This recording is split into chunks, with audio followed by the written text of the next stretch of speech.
passer maintenant au coup de gueule et au coup de cœur. Je vous rappelle le principe, c'est 1 minute. Il y a un chrono que je déclenche et ça dure 1 minute. Genre, je sais que Sabrina va faire une petite entorse. Voilà. Je le sais.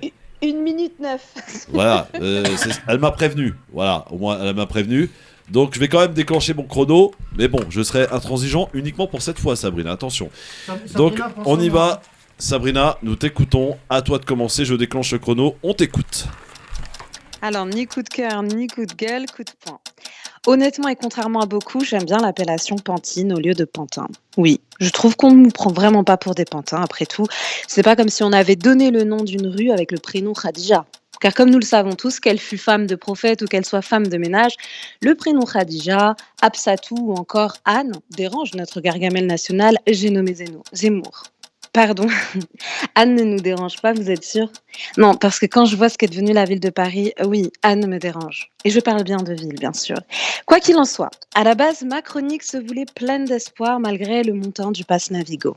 Allez, enfants de la patrie, le jour de gloire est arrivé, car pour conclure sur une bonne nouvelle, j'avais envie de finir sur une touche d'humour. Macron s'est exprimé et a dit en avoir assez des gens qui font des profits excessifs face à la crise énergétique.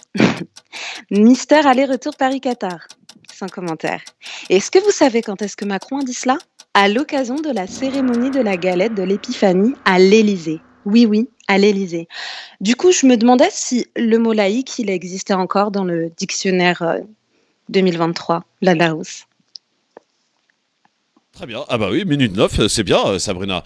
Parfait, bien écrit, comme d'habitude, notre Sabrina nationale. Tiens, Jimmy. On l'écoutera d'ailleurs, je crois, dans le zapping où Macron parle des super profits.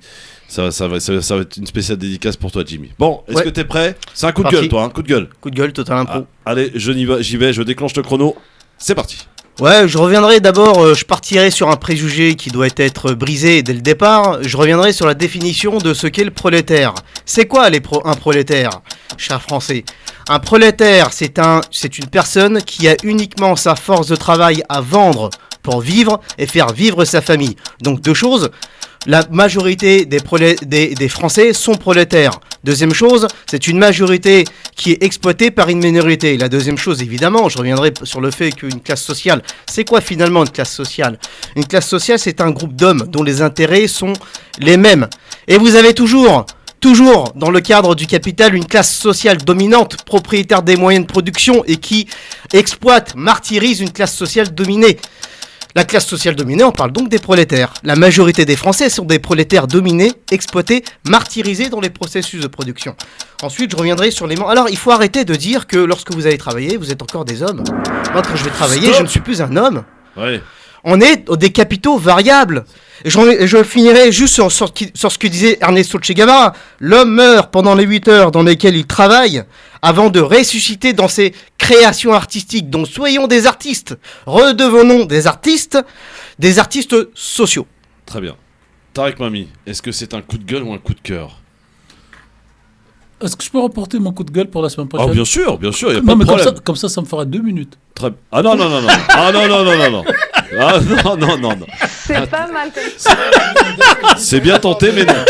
Voilà. Alors, ça sera Holbeck et la semaine prochaine. D'accord, très bien. Enver, coup de gueule ou coup de cœur? Coup de gueule. Coup de gueule. Bien près du micro, s'il te plaît. On y va, on déclenche le chrono. C'est parti.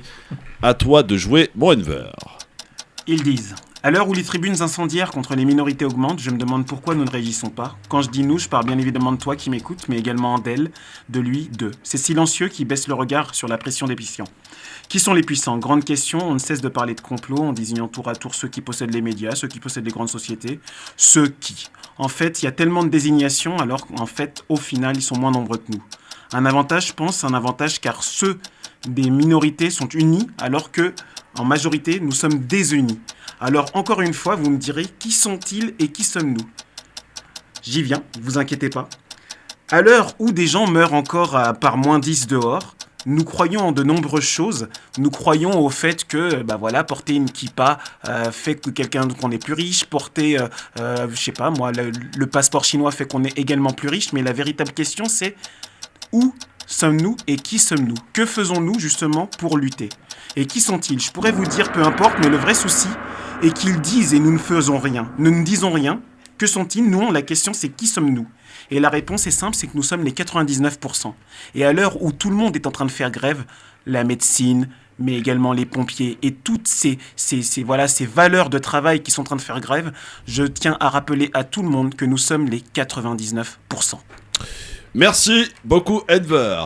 Voilà pour ces coups de gueule et coups de cœur.